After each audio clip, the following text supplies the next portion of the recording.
ଜଗନ୍ନାଥ। ଆଉ ଛୁଆ ଭଲ କଥାଟେ ମନେ ରଖିଥା। ଆଜି ଆଲୋଚନା କରିବା ଚତୁର୍ଦଶ ଜନ୍ମରେ ଶ୍ରୀ ଅଚ୍ୟୁତ। ଭଲ କଥାଟି।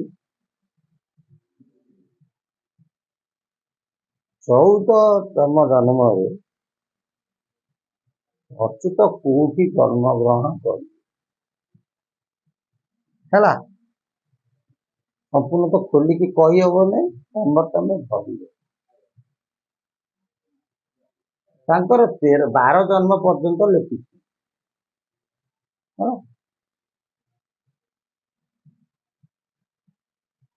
13 ଜନ୍ମଟାକୁ ଲେଖିଛନ୍ତି ଦ୍ୱାଦଶ ଗୋପାଳଙ୍କ ଦେହରେ ଖେଳିଲେ 13 ଜନ୍ମ ଶରଣ।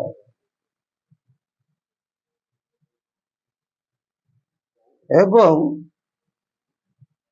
ମୁଖ୍ୟ ଲେଖିଛନ୍ତି 13 ଜନ୍ମ ଭିତରେ 12 ଜଣଙ୍କ ଭିତରେ ଗୁପ୍ତ ଦାଣ୍ଡିଆ ମେଳାରେ ତାଙ୍କର ଲୀଳା ଖେଳାଟା ବେଶୀ ହବ ବୋଲି ମଧ୍ୟ ଲେଖିଛନ୍ତି। ହେଲା। ସେ 12 ଜଣଙ୍କ ଭିତରେ ମୁଖ୍ୟ କୋଉଠି? ଦାଣ୍ଡିଆ ମେଳା। ଯାଜପୁରରେ ଅଚ୍ୟୁତ ଜନ୍ମ ହେବେ ବୋଲି ମଧ୍ୟ ପ୍ରମାଣ ଦେଇଛନ୍ତି। ଗୋମତୀ କୂଳରେ ଜନ୍ମ ହେବେ ବୋଲି ପ୍ରମାଣ ଦେଇଛନ୍ତି। ବାପା ନା କଣ ସବୁ ପ୍ରମାଣ ଦେଇଛନ୍ତି।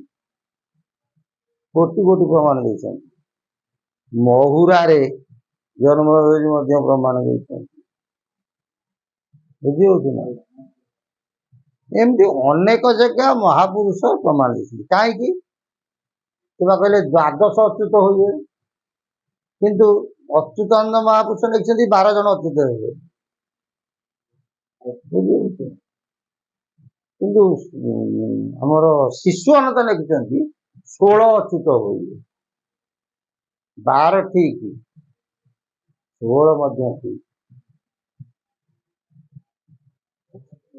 ଯୋଉ 4 ଅଚ୍ୟୁତ ସିଏ ଗୋଟେ ଚାବି।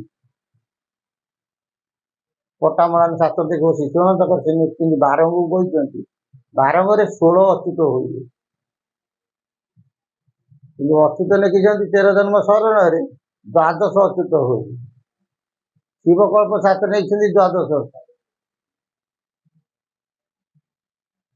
ତମେ ଯଦି ଶିବକଳ୍ପ ଶାସ୍ତ୍ର 13 ଜନ୍ମ ଯଦି ପଢିବ ତା ଦିଟାକୁ ମିଶେଇକି ଅଚ୍ୟୁତଙ୍କ 12ଟା ଜନ୍ମ ତମେ କୋଉଠି କଣ ହେଇଥିବ ସବୁ ଦେଖିବି। 13 ଜନ୍ମଟା ଦ୍ୱାଦଶ ଗୋପାଳଙ୍କ ଦେହରେ ପଡେ। ହେଲା। ତାଙ୍କର ହେଡକ୍ୱାର୍ଟର ହବ କୋଉଠି ନା ଗୁପ୍ତ ଦାଣ୍ଡିଆ ମେଳା। ଦାଣ୍ଡିଆ ମେଳା ନୁହଁ, ଗୁପ୍ତ ଦାଣ୍ଡିଆ ମେଳା ବୋଲି ହେଲା। ସେଠିକି ଫେରେ ସେଠି ଲୀଳା କିଏ କରିବେ ନା ତ୍ରେତୟା ଯୁଗର ରାମଙ୍କର କିଛି ଲୀଳା ବାକି ଅଛି। ରାମ ଗୋଟିଏ ବିଷ୍ଣୁ, ପରଶୁରାମ ଗୋଟିଏ ବିଷ୍ଣୁ। ବୁଝି ହଉଛି ନା? ପରଶୁରାମ ଅମର ହେଇକି ଇଏ ବିଷ୍ଣୁ ରହିଯାଇଛନ୍ତି। ସେ ଲୀଳାଙ୍କ ବିଷ୍ଣୁ ଆସିଲେ ଲୀଳା କଲେ ପଳେଇଲେ। ତେଣୁ ରାମଙ୍କର କିଛି ଲୀଳା ସେଠି ବାକି ହବ। କୋଉଠି? ଦାଣ୍ଡିଆ ମେଳା। ତେଣୁ 12 ଜଣଙ୍କ ହେଡକ୍ୱାର୍ଟର ହଉଛି ସେଠି। 12 ଜନ୍ମଟା ମହାପୁରୁଷଙ୍କର ଏମିତି ଲୀଳା ଚାଲିଛି। 13 ଜନ୍ମଟା ଦ୍ୱାଦଶ ଗୋପାଳ ହୋଇବେ ରାମ, 12 ଅଚ୍ୟୁତ ହୋଇବେ ରାମ ଭ୍ରମିବୁ ନାହିଁ। ହେ ରାମ 12 ଜଣ ଅଚ୍ୟୁତ ହେବେ ତୁ ଭ୍ରମିବୁ ନାହିଁ। ସପ୍ତ ତିଳ ଚିହ୍ନ କପାଳେ ତେବେ ପରେ ତିଳ ଚିହ୍ନ ବୋଲନ୍ତି ଫସା ଚିହ୍ନ। କପାଳ ବୋଲନ୍ତି ଗୁରୁ ମାର୍ଗ ତତ୍ଵରେ ଗୋଟେ ଅଛି କପାଳ, ସେଠି ଥିବ। ହଁ, ସେଇ ଜାଗାରେ ଥିବ ସପ୍ତ ତିଳ ଚିହ୍ନ। ଏଠି ନଥିବ। ଏଠି ଲୋକ ଚିତା କୁଟିବେ, ପଡିଯିବ ଲୋକ ଭୟଙ୍କର। ଏମିତି ତାଙ୍କର 13 ଜନ୍ମଟା ଅତିବାହିତ ହେବ। ଆଗରୁ ଆମେ କହିଥିଲି ଅଚ୍ୟୁତ କନ୍ଧରେ ଥିବେ କିଏ ସେ? ଯୋଗମାୟା ମହାମାୟା ଜଗଦ୍ଧାତ୍ରୀ ମା ଦୁର୍ଗତି ନାସିନୀ। କାରଣ କୃପା ଜଳ ଯେତେବେଳେ ଥିଲେ ସେ ସମୟରେ ତାଙ୍କୁ ଆଦି ନାରୀ ବର ଦେଇଛନ୍ତି। ସେ ସେଠି କଣ ହେବେ? କିଛି ବାକି ରହିବେ। 13 ଜନ୍ମ ଲୀଳା ସରିଯିବ। ହେଲା। ଇଆଡେ 13 ଜଣ 12 ଜଣଙ୍କ ଦେହରେ ଖେଳୁଥିବେ, ଇଆଡେ ଆଉ ଗୋଟେ ଜାଗାରେ ମଧ୍ୟ ଜନ୍ମ ହେଇଯାଉଛି। ହେଲା, ସେଠି 13 ଜନ୍ମଟା ଦ୍ୱାଦଶ ଗୋପାଳ ଦେହରେ ପଳେଇଲା। ହେଲା, ଇଆଡେ ଗୋଟେ ଜାଗାରେ ରହିଥିବେ ଚୁପ୍ ହେଇ, ଆଙ୍କ କଳାଟା ତାଙ୍କ ପାଖକୁ ଯାଉଥିବ, ଫେର ରିଟର୍ନ ଆସୁଥିବ। ହେଲା, ଏ ମୋବାଇଲଟା ବନ୍ଦ କରିଦିଏ। ତେଣୁ ସେ କଣ ହେଇଛି, ସେଥିପାଇଁ କହିଲେ ଶିବକଳ୍ପ ଶାସ୍ତ୍ରରେ ଦ୍ୱାଦଶ ଅଚ୍ୟୁତ ହୋଇବେ ରାମ ଭ୍ରମିବୁ ନାହିଁ, ସପ୍ତ ତିଳ ଚିହ୍ନ କପାଳେ ତେବେ ପରତେ ଯାଏ।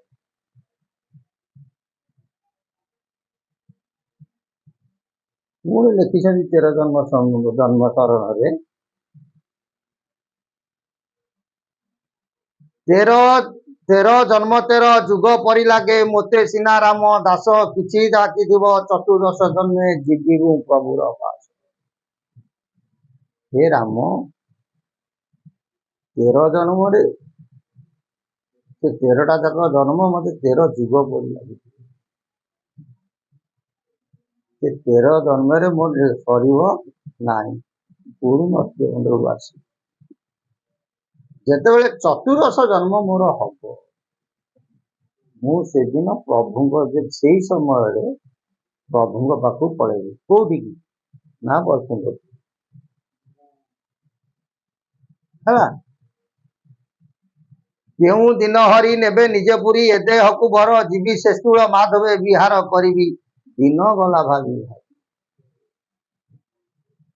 ସେ ସ୍ଥୂଳ ମାଧବ ଅନନ୍ତ ଯୁଗରେ କୋଉ ମାଧବ ନା ଅନନ୍ତ ମାଧବ, ନୁହଁ ଦୁର୍ଗା ମାଧବ, ନୁହଁ ନୀଳ ମାଧବ, ନୁହଁ ରାଧା ମାଧବ, ଇଏ ନୁହେଁ ଗାଲୁ ମାଧବ। ଅନନ୍ତ ଯୁଗରେ ଲୀଳା ହଉଛି ଅନନ୍ତ ମାଧବ। ହେଲା, ତେଣୁ ହେ ରାମ, ମୋର କିଛି ଚତୁର୍ଦଶ ଜନ୍ମରେ ମୁଁ ପ୍ରଭୁଙ୍କ ଦେହରେ କଣ ହେଇଛି, ଲୀନ ହେଇଛି। ତାହେଲେ କିଏ ଏବେ ଅଚ୍ୟୁତ ନିଜେ ହେଇଗଲେ ଠାକୁର? ହଁ କି ଠିକ ନା ଭୁଲ? ସେଥିପାଇଁ କୁହନ୍ତି ଅଚ୍ୟୁତ ହଉଛନ୍ତି କିଏ, ସେ ଅନାଦି ଈଶ୍ୱର। ଶିବକଳ୍ପରେ ଶାସ୍ତ୍ରରେ ଲେଖିଛନ୍ତି ଅଚ୍ୟୁତ ଅନାଦି ଈଶ୍ୱର ପଦବନିଶ୍ଚିତ। ଏଥିପାଇଁ କି ଅଚ୍ୟୁତଙ୍କ ଦେହରେ ଅନାଦି ଗୁରୁ ଲୀଳା କରିଥିବା ହେତୁ ଅନାଦୀଶ୍ୱର ହେଇଗଲେ। ସେ ସଖା ସୁଦାମା ହେଇପାରନ୍ତି, କି କୃପାଜଳ ଋଷି ହେଇପାରନ୍ତି, କି ନୀଳ ହେଇପାରନ୍ତି, କି ଅଚ୍ୟୁତ ହେଇପାରନ୍ତି, ସଖା ହେଇପାରନ୍ତି, କିନ୍ତୁ ତାଙ୍କ ଦେହରେ ପ୍ରଭୁଙ୍କ ସତ୍ତାଟା ଦିଆହେବ। ହେଲା, ସେଠି ରାମକୁ କହିଲେ କିଛି ବାକି ଥିବ ଚତୁର୍ଦଶ ଜନ୍ମେ ଯିବି ମୁଁ ପ୍ରଭୁର ପାଶ। ବୁଝି ହଉଛି ନା? 13 ଜନ୍ମ 13 ଯୁଗ ପରି ଲାଗେ ମୋତେ ସିନା ରାମ ଦାସ। ତାହେଲେ ଚତୁର୍ଦଶ ଜନ୍ମଟା କେଉଁଠି ହେବେ? ସେଇ 13 ଜନ୍ମରେ ପ୍ରମାଣ ଦେଇଛନ୍ତି।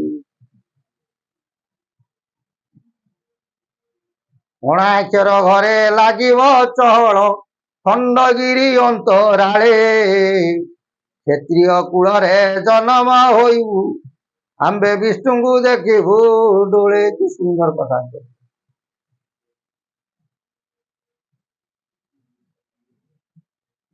କହିଲେ ମୁଁ ଅଣାକ୍ଷର ଘରେ ଜନ୍ମ ହେବି, ସେଠି ଚହଳ ଲାଗିବ, ଖଣ୍ଡଗିରି ଅନ୍ତରାଳେ, ଖଣ୍ଡଗିରିର ସନ୍ନିକଟ, ଅନ୍ତରାଳେ ବୋଲନ୍ତି ସନ୍ନିକଟ ବା ନିକଟରେ ହବ। ହେଲା, ଖଣ୍ଡଗିରି ନିକଟରେ ଆମେ ଜନ୍ମ ହବୁ। କୋଉଠି ନା କ୍ଷତ୍ରି କୂଳେ ଜନ୍ମିବୁ, ଆମେ ବିଷ୍ଣୁଙ୍କୁ ଦେଖିବୁ। ଏଇ ଉପରକୁ ଚିନ୍ତା ଲେଖିଲେ କଣ, କେଉଁ ଦିନ ହରି ନେବେ ନିଜ ପୁରୀ, ଏ ଦେହକୁ ବର ଯିବି ସେ ସ୍ଥୂଳ ମାଧବେ ବିହାର କରିବି, ଦିନ ଗଲା ଭାବିବେ। ସେ ଏଇଠି କଣ ହେବେ, ଯେତେବେଳେ ବିଷ୍ଣୁଙ୍କୁ ଦର୍ଶନ କରିଦେଲେ ସେଇଠି ମୁକ୍ତି ପାଇବେ। ବିଷ୍ଣୁ ତାଙ୍କ ଦେହରେ ଖେଳିବେ, ନହେଲେ ଇଏ ବିଷ୍ଣୁଙ୍କ ଦେହରେ ଖେଳନ୍ତୁ, ଗୋଟାଏ କଥା। ଅଚ୍ୟୁତ ଠାକୁରଙ୍କ ଦେହରେ ଖେଳନ୍ତୁ, କି ଠାକୁର ଅଚ୍ୟୁତଙ୍କ ଦେହରେ ଖେଳନ୍ତୁ। ଯଦି ଅଚ୍ୟୁତ ଠାକୁରରେ କିଏ, ଠାକୁର ଅଚ୍ୟୁତ କିଏ, ସେଇ ହେଇଯିବେ। कि सुंदर कथा कहते से क्षत्रिय कूल जन्मग्रहण कर को घरे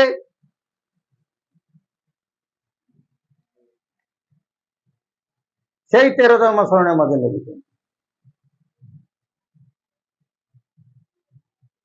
वृंदावन तेजी प्रभु एकाम्ब क्षेत्र रे जही अमक वंश कही उद्धार हेबार वृंदावन तेजा करी प्रभु एकाम्बर क्षेत्र रे अमक वंश रे कही से उद्धार हेबार किए से अतीत तेणु गोटे दिव्य वंशी पाखे जे अतीत हो गोटे दिव्य वंशी थी एतिकटा मन रखी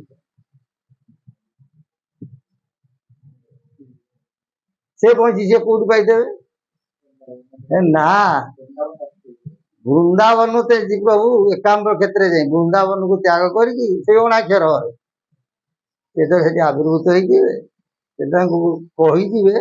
अमक क्षेत्र में दिव्य वंशी कौटी ना बांकी मुहाणी रे दिव्य वंशी अच्छी तुम जाओ से उद्धार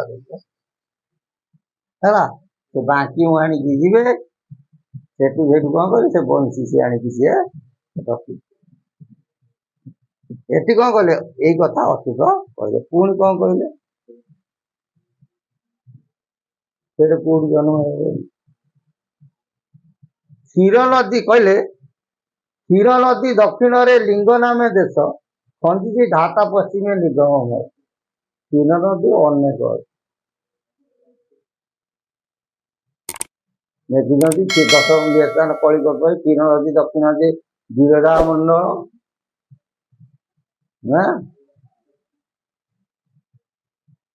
कमलपुर कथा से लिखिं क्षीर नदी मध्य खरसुआ शिशुआनंद पटापटा शासन नहीं लालू माधव ये आविर्भूत हो क्षीर नदी मध्य चित्रतुला नदी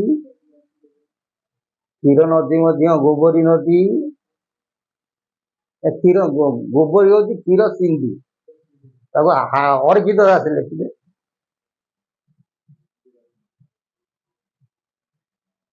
किंतु ये कहते क्षीर नदी दक्षिण रे लिंग नाम देश यही मन रही लिंग नामक देश एकाम्र क्षेत्र लिंग राजव क्षेत्र ना शैव क्षेत्र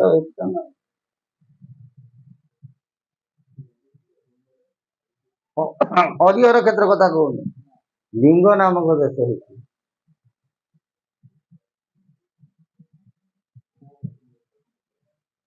क्षीर नदी दक्षिण रे लिंगनाथ से खंजी धाता पश्चिम निगम महेश बोलते कौन निगम महेश पाताल फुटा लिंग जो लिंग पाताल था निगम महेश कहला खाली गोटे गाड़ थी गोटे होल थी यदि महादेव को लिंग नथिबो बुझी अनेक व्यक्ति माटी तोड़ ठाकुर ताड़िकी बाहर जाती कहती पाताल फुटा महादेव ये पाताल फुटा महादेव पारे निगम महेश नुह निगम बोलते रसांतल से माटी भितर से पानी कुआडे तले रही से महादेव देखिपारे ना खाली गोटे होल थी ख्यातवट गुप्तचर पूर्व भाग जिते से गोटे प्रसिद्ध बर थी महापुरुष जिते आविर्भूत हेबे से बर गछ लोप हो मरी पूर्व भाग्य उदे पूर्व भाग्य बोलते पूर्व दिगरे उदे बोलते कौन थी अरे दीटा अर्थ हम पूर्व दिगरे बर गछ थी नतुबा कौन गुप्तचर हो गुप्तचर लिखिं से ख्यातवट प्रसिद्ध बर गछटा नष्ट हो गुप्तचर शब्दटा लिखि से गछटी मरी जाए किंतु 13 जन्म भितर जो अच्युत सेठी थे सीए जिते से आविर्भूत होती बाउंश गछ मलांग से जो ମାନେ ବାଉଁଶ ଗଛରେ ଧାନ ହେଇକି ସିଏ ଗଛ ମରିବ, ଖଜୁରୀ ଗଛ ମରିବ, ଏମିତି ସବୁ ଅନେକ କଥା 13 ଜନ୍ମ ସରଣ লিখছেন। ସେଟା ହଉଛି 13 ଜନ୍ମର ହେଡ କ୍ୱାର୍ଟର କଥା ହେଲା। ଏଟା ଚତୁର୍ଦଶ ଜନ୍ମ ବିଷୟ ଆଲୋଚନା କରୁଛି। ତାର 13 ଜନ୍ମ କଳାଟା ସେ ଦିନେ ଦିନେ ଫେର ଚତୁର୍ଦଶ ଜନ୍ମକୁ ପଳେଇ ଆସିବ। ଏ ସବୁ ଭିତିରିଆ ଗୁମର କଥା। 13 ଜନ୍ମର ଲୀଳାଟାର ହେଡ କ୍ୱାର୍ଟର ହବ କୋଉଠି? ଦାଣ୍ଡିଆମାଳ। କୋଉ ଦାଣ୍ଡିଆମାଳ ନା ଗୁପ୍ତ ଦାଣ୍ଡିଆମାଳ ବୋଲି ଗୋଟେ ଲେଖିଛନ୍ତି। ତା କୋଉ ଜାଗା କହିହବନି, ମୁଁ ଜାଣିନି, କିନ୍ତୁ ଗୋଟେ ଲେଖିଛନ୍ତି ଗୁପ୍ତ ଦାଣ୍ଡିଆମାଳ। ସେଠି 13 ଜନ୍ମର ଲୀଳାର ହେଡ କ୍ୱାର୍ଟରଟା ହବ, କିନ୍ତୁ ଚତୁର୍ଦଶ ଜନ୍ମଟା ହବ କୋଉଠି? ଯୋଉ କଣ ଲେଖିଲେ ଏକାମ୍ବର କ୍ଷେତ୍ରରେ ହବ। କାରଣ ଲେଖିଛନ୍ତି ନା, ଅଣାକ୍ଷର ଘରେ ଲାଗିବ ଚହଳ ଖଣ୍ଡଗିରି ଅନ୍ତଲାଳେ, କ୍ଷତ୍ରିୟ କୂଳରେ ଜନ୍ମ ବିଷ୍ଣୁଙ୍କୁ ଦେଖିବୁ ତୋଳେ। ସେ ନେଇଛନ୍ତି ବୃନ୍ଦାବନ ତେଜି ପ୍ରଭୁ ଅମକ ବସେ ଯାଇ କଣ ତାକୁ କହିଯିବେ ଉଦ୍ଧାର ହେବାର ପାଇଁ, ଏମିତି କଥାଟା ମନେ ପଡୁନି, ସେଇ 13 ଜନ୍ମ ସରଣରେ ଲେଖା ଅଛି। ଏଠି କହିଲେ କ୍ଷୀର ନଦୀ ଦକ୍ଷିଣରେ ଲିଙ୍ଗ ନାମ ଦେଶ ପଞ୍ଜି ଜାତ ପଶ୍ଚିମ ନିଗମ ଖ୍ୟାତ ବଟ ଗୁପ୍ତର ପୂର୍ବ ଭାଗେ ହଉତେ କ୍ଷଣ ଭଣିଲେ ଅଚିତ ଗୀତ ବସିଛନ୍ତି। ଫେରିଲେ ଗିରି ଗୋପ୍ୟ ହୋଇଥିବ ମାଟି ପ୍ରାୟ ହୋଇ ଗହ ଗହ ଶବଦ ଯେ ଶୁଭୁଥିବ ରହି ଗୁପତ କଥା ଏ ଅଟେ ନ କରିବୁ ଖ୍ୟାତ ଗୀତରେ ଭଣିଲେ ଦିନ ହୀନ ଯାଏ। ଅଷ୍ଟଗିରି ବେଡି ଜୀବନ ସ୍ଥାନ, ଅଷ୍ଟଗିରି ଯୋଉଠି ଘେରିକି ରହିଥିବ ସେଠି ପ୍ରଭୁ ଜନ୍ମ ହେବେ, ବୁଝିହଉଛି। କିନ୍ତୁ ଅଚ୍ୟୁତ ମହାପୁରୁଷ ଯୋଉଠି ଆସିବେ ଚତୁର୍ଦଶ ଜନ୍ମରେ, ସେଠି ଅଷ୍ଟଗିରି ଗୁପ୍ତ ହେଇଯାଇଛି। ଡିଫରେନ୍ସ ହଉଛି ମନେ ରଖିବା। କାରଣ ସିଏ ଯଦି ସମ୍ବଳରେ ଠାକୁର ଜନ୍ମ ହେବେ, ଏଠି ଅଚ୍ୟୁତ ନେଇଛନ୍ତି ସମ୍ବଳରେ ଜନ୍ମ ହେବେ, ବୁଝି ହଉଛି ନା। ଫେରେ ସେଠି ନେଇଛନ୍ତି ଅଷ୍ଟଗିରି ପ୍ରକାଶିତ ଥିବ, ଏଠି ନେଇଛନ୍ତି ଅଷ୍ଟଗିରି ଗୁପ୍ତ ହେଇଥିବ, ବୁଝିପାରୁଛ ନା। ଏମିତି ସବୁ ଲୀଳା ଲେଖିଛନ୍ତି। ଠାକୁର ଯୋଉଠି ଅଚ୍ୟୁତ ମହାପୁରୁଷ ଯୋଉଠି ଆସିବେ ଚତୁର୍ଦଶ ଜନ୍ମରେ, ସେଠି ଗିରି ଗୋପ୍ୟ ହେଇଯାଇଥିବ,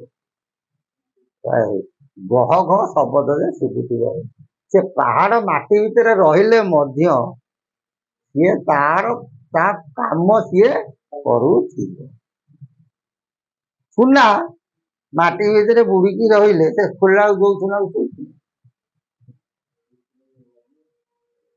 କିନ୍ତୁ ସିଏ କଣ ହେବ, ସେ ସେଇଠି ଜନ୍ମଗ୍ରହଣ କରିବେ, କିନ୍ତୁ ତାଙ୍କୁ କେହି ଜାଣିପାରିବେ ନା। ତିଳରେ ତୈଳ ପ୍ରାୟ ରହିଥିବି ମୁଇଁ 3 ଦିନେ ଭେଟ ହେବ ଅଚ୍ୟୁତି କୁହଇ। କହିଲେ ହେ ରାମ, ତିଳରେ ତୈଳ ପ୍ରାୟ, ତିଳ ବୋଲନ୍ତେ ସୋରିଷ, ସୋରିଷ ଭିତରେ ତେଲଟା ଯେମିତି ଅଛି, ମୁଁ ସେମିତି ଲୁଚିକି ରହିଥିବି, ମତେ କେହି ଜାଣିପାରିବେ, ବୁଝିପାରୁଛ ନା। ତେଣୁ ଅଚ୍ୟୁତଙ୍କର ଚତୁର୍ଦଶ ଜନ୍ମଟା ହଉଛି ଭେରି ଭେରି ଇମ୍ପୋର୍ଟାଣ୍ଟ। ସେତିକି ଠାକ ଯଦି ଆମେ ତ ସେଇ ଗୌରୀ ମଣ୍ଡଳ ଲୋକ, ପ୍ରଭୁ ଯଦି କୋଉଠି ଥିବେ ଯଦି ଦର୍ଶନ ପାଇକି ଆମର କେଜାଣି ଏ ଅଭାଗାର ଭାଗ୍ୟରେ ଅଛି ନାହିଁ, ସେଟା କହିହବ ନା, ବୁଝି ହଉଛି ନା। ତେଣୁ ତିଳରେ ତୈଳ ପ୍ରାୟ ରହିଥିବି ମୁଇଁ 3 ଦିନେ ଭେଟ ହେବ। କିନ୍ତୁ ଏ ଯୋଉ ଚତୁର୍ଦଶ ଜନ୍ମରେ ଯୋଉ ଅଚ୍ୟୁତ, ଇଏ ସେ କଣ ହେବେ ଜାଣିଛ ନା, ଧରା ପଡୁଛି, ଜାଣିପାରିବେନି ସିନା, କିନ୍ତୁ ଇଏ ଠିକ ଠାକୁର ବେଳକୁ ଯାଇକି ଲୀଳା ଖେଳା ଆରମ୍ଭ କରିବେ, ବୁଝି ହଉଛି ନା। ସେ ଲେଖିଛନ୍ତି ତାଙ୍କର ଶିବକଳ୍ପ ଶାସ୍ତ୍ରରେ, ତାର ଗୋପାଳ ମାନଙ୍କୁ କହୁଛନ୍ତି ଦ୍ୱାଦଶ ଗୋପାଳ ମାନଙ୍କୁ, ମାନେ ଲୁଚିକି ରହିଥିବେ, ଲୁଚିକି ନୀଳାଖେଳା କରିବେ, କେହି କିନ୍ତୁ ତାଙ୍କୁ ଜାଣିପାରିବେ ନାହିଁ। ସେ ଲେଖିଛନ୍ତି ଶିବକଳ୍ପ ଶାସ୍ତ୍ରରେ, ଦ୍ୱାଦଶ ଗୋପାଳଙ୍କୁ କହୁଛନ୍ତି କି ଅଚ୍ୟୁତ, ଗୋଟେ ଶୁଣୁ ହେ ଗୋପାଳ ମାନେ ଶୁଣ, ମୁଁ ସିନା ତିଳରେ ତୈଳ ପ୍ରାୟ ହେଇକି ରହିଥିବି, ମୁଁ କୋଉଠି ପରିପ୍ରକାଶ ହେବି, ତୁମ୍ଭ ନିମନ୍ତେ ମୁଁ ପ୍ରକାଶ ହୋଇଛି, ଶୁଣ ଯୋଗେନ୍ଦ୍ର କୁମର, ନ କହିବ କାହିଁ ଗୁପ୍ତେ ଥିବ ଥୋଇ, କାମ ହୋଇବ ମନ୍ଦର। ମୁଁ ତମ ପାଇଁ ଜନ୍ମଗ୍ରହଣ କରିବି, କିନ୍ତୁ ଗୁପ୍ତରେ ଥିବି, କିନ୍ତୁ କାମ ହୋଇବ ମନ୍ଦର, କିନ୍ତୁ ଧୀରେ ଧୀରେ କାମ ହୋଇବ। ନିର୍ବେଦ ଭଜନ ନାହିଁ ଦେହ ଜ୍ଞାନ, ମହି ଭ୍ରମି କେତେ କାଳ, ଏକ 30 ବିଷୟ ପ୍ରକାଶ ହୋଇବ ଅମର ଭୂମିରେ। ବୁଝିପାରୁଛ? ମାନେ 51 ଅଙ୍କରେ ମୁଁ ଅମର କଣ କରିବି, ଖେଳ ଆରମ୍ଭ କରିବି, କିନ୍ତୁ କେହି ଜାଣିପାରିବେ। ତେଣୁ ଅଚ୍ୟୁତାନନ୍ଦଙ୍କର ମହାପୁରୁଷଙ୍କର ଲୀଳା ଇଏ ହଉଛି ବିଚିତ୍ର। ଠାକୁର ଯେମିତି ବର ଦେଇ ଦେଇଛନ୍ତି କାହାକୁ, କେତେ ଜଣଙ୍କୁ ବର ହେଇଥିଲେ ତମ ଦେହରେ ଆମେ କଳକି ରୂପରେ ଖେଳିବୁ, କିନ୍ତୁ ମହାପୁରୁଷ ମଧ୍ୟ ବିଚିତ୍ର, ଇଏ ସବୁ ଦ୍ୱାଦଶ ଗୋପାଳଙ୍କ ଦେହରେ ଖେଳିବେ। ଯାହାଫଳରେ ଭକ୍ତ ସବୁ କଣ ହେଇଛି, ବିଭ୍ରାନ୍ତରେ ପଡିଛି।